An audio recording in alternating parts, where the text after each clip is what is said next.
हो रहा है, जो शहबाज गिल के साथ हो रहा है, ये इंतकामी कार्रवाई है और इंशाल्लाह वो वक्त दूर नहीं है। जिस तरह आपको अवाम ने पंजाब में मुस्तहद करके वहाँ से बाहर निकाला,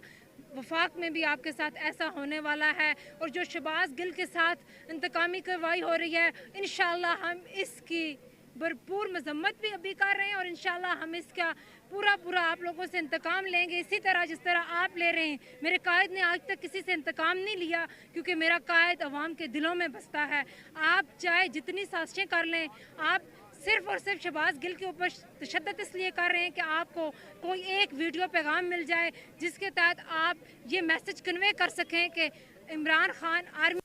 है और अवाम के दिलों से खान को निकाल सकें। तो मैं आपको बता दूं, जितनी मेहनत आपने गवर्नमेंट में आने में की है, हम जानते हैं कि इतना ही टाइम आपको मेहनत करते हुए हो गया कि आप खान को नायल कैसे करें, आप खान पे कहाँ चोरी का केस लगा